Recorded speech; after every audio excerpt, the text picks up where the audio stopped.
Get ready for a February that is absolutely going to destroy your time and your wallet, because next February is absolutely nuts for gaming, and we've got to get into that. Now, there's the obvious thing that is going to make it pretty nuts for everybody, including competitors, and that is Elden Ring. Because yes, here is the post. Important message, Elden Ring will release on February 25th, 2022. As the depth and strategic freedom of the game exceeded initial expectations. Thank you for your trust and patience. We look forward to seeing you experience the game in the closed network test in November. Big.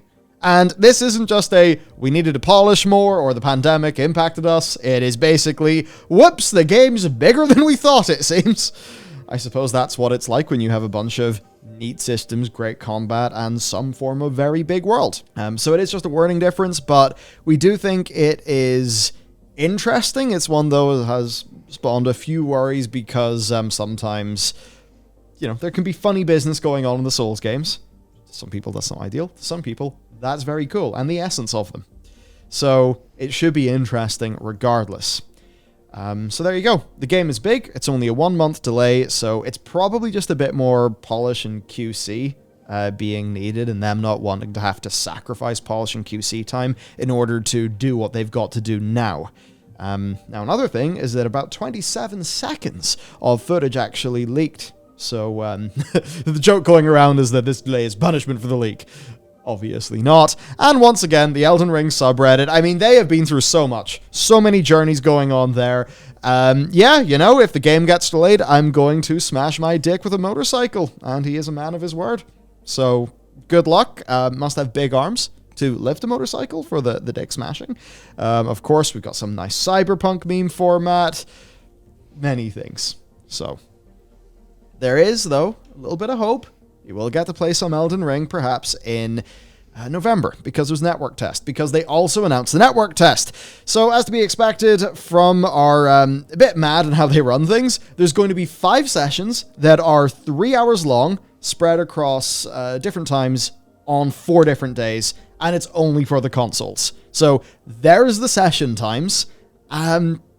Get ready and register for the chance to be into the closed test now.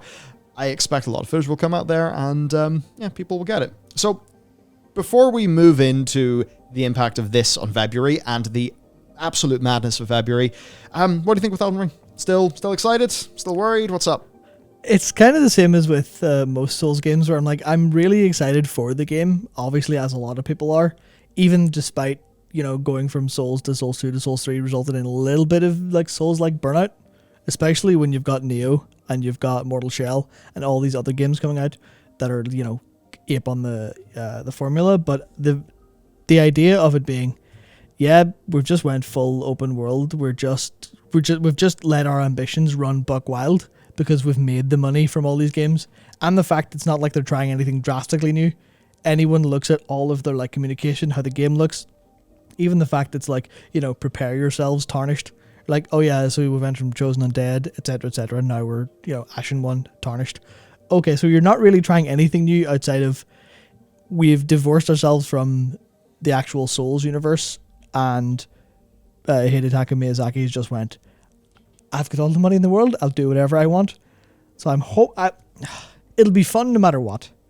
I just hope it's actually genuinely really good, as opposed to it's a massive Souls game. Yeah, I think it's if you try to innovate and push on every single front, you're a lot more liable to just, fall over and have issues. But if they actually stick with what they know and then try to innovate in a more specific way, then I think that could be good. Certainly, there's always that bit of me that just hears open world and goes, oh dear, because, Ubisoft has filled my mind with poison. But very likely, this is not going to feel like an Ubisoft open world game. So I'm certainly interested to see their take on it, at the very least. Yeah, I mean, as far as I understand, what we know is it is basically a very, very big Souls game that isn't attached to being Souls, and also has just non-linear elements. Obviously, Souls game have some sort of non-linear. They just went, instead of making sort of levels and putting them in a world that feels kind of smallish, we've just made a very, very, very, very, very big version of that. Yeah, I think that's both exciting and also worrying for some people. One of the things, especially with Dark Souls 1, was just how beautifully, like, perfectly crafted that game world was. Like, the way it folded in itself, and just the design was so intricate in a way that you can achieve with something that is smaller, right? So it will be interesting to see if they're still able to, well, they're probably going to lose some of that. So what will they gain instead, and will it be worth it? Certainly hope it will be. Now, as for the month of February, it is madness, okay? As Annapurna Interactive said, note to self, don't schedule any releases for February 2022. Now, they said that August 25th this year, and whoops, it's got worse. I mean, Elden Ring is going to be one of the most high-profile releases, just flat out, right? So it's going to come in as a bit of a wrecking ball, and it's up against many games. So Dying Light 2, yep, it's actually coming out, still exists. That's coming out earlier, February 2022, so, you know, it should be okay, but, I mean, it'll be hard to compete with the Elden Ring hype cycle. Destiny 2, then, it does have an expansion coming out. That will be pretty big, but I think big for the Destiny 2 people, maybe not necessarily too much bigger than that. Of course, Horizon. There's Horizon Forbidden West, which is going to be large. I think the two of them will be muscling in a bunch of space. I mean, yeah, just there's only so many discussion of like games that's going to happen, and there's just a lot of really big games crowded in there. So could they distract from each other? Who knows? One thing though, if both those games are coming out, I don't want to be Saints Row also coming out in that month. I mean, you're going to feel really, really crowded. So I think it could get drowned out. Then for JRPGs, there's Atelier Sophie 2. Yes, thank you. Which might have a few hits. Obviously, a lot of people who like Japanese games, funny enough, like FromSoft games. Mm-hmm. But maybe that's more niche. So yeah, Elden Ring, it had a month to itself, but now it is positioned to basically muscle in on the space of a bunch of Eastern and Western games. And the other side of that is $70 for a game now. You know, last night, I looked at FF7 Remake Intergrade. It was $69.99. And I was like, whoa. And then I realized, oh, wait, shit, that's what they cost now. Mm-hmm. So, you know, and it's also post-Christmas, so maybe there won't be as much disposable income going around. Yeah. That'll be hard. It's going to be a brutal month. Yeah, it's interesting to me because there's just, like, for the Horizon and Elden Ring, like, battle specifically, I think, but people, obviously you can kind of go, oh, well, Horizon's massive. That's obviously going to sell millions no matter what happens, no matter what releases in there. Okay, sure, Elden Ring's not going to really hurt that. But then you also look and go, well, Horizon's not going to hurt Elden Ring either.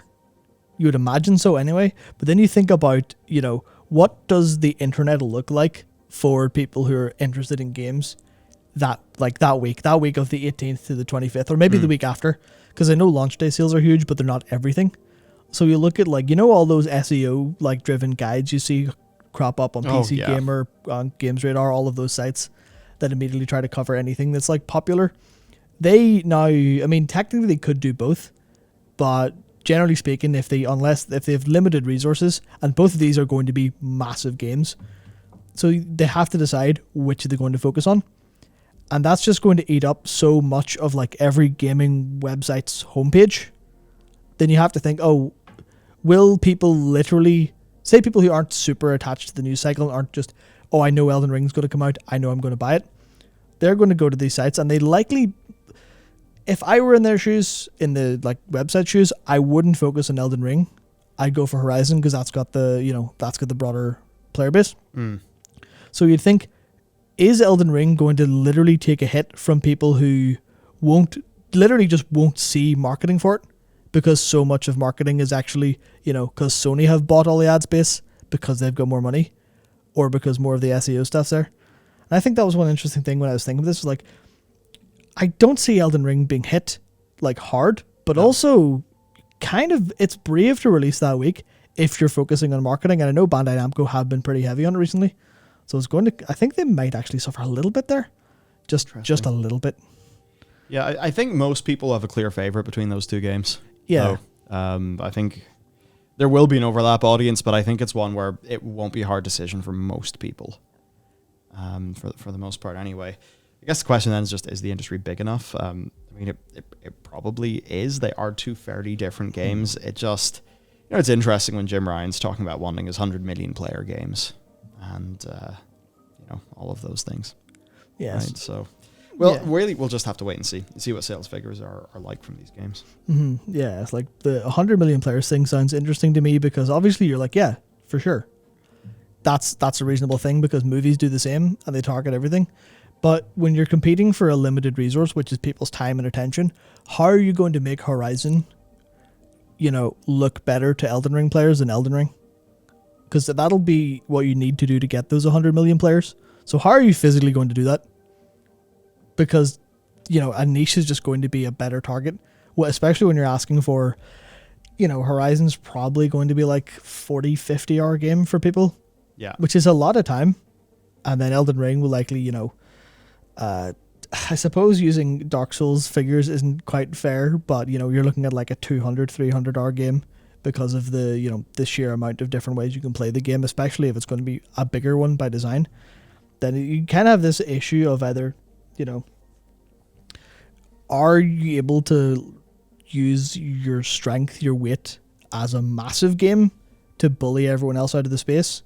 Or are people just going to go, no, Horizon doesn't speak to me individually the same way Elden Ring does?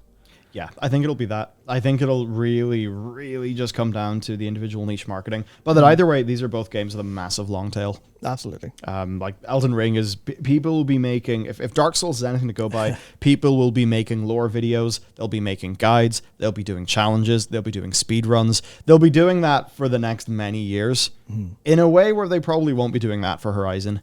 So I think Elden Ring's success is all but guaranteed, as is Horizon's. It just means you might not end up buying them both in the same month because games are pretty fucking expensive. So that's really that. Get ready for February. Yeah, and pour one out for Saints Row, because that game, I feel like if that game had went off to a perfect start, it still would have struggled under these circumstances. But given the start that game got, with everyone going, this is not what we think a Saints Row game should be, and then Volition kind of going, no, it is. Please trust us. We know what we're doing. Please. That CG trailer is kind of shit. Don't think about it. I think they've just... Honestly, if I were them, I would nearly go out of my way to push out of that and just say, shit, no, we're not... even just make fun of it somehow. Go, no, we're not going to fight the Elden Ring. See us in March, please. Yeah, and actually they could do that in a funny way because it's Saints Row. Yeah. Right, so there you go. Good luck. Brace for February. Thanks for watching. There's more videos on the channel. We'll see you next time.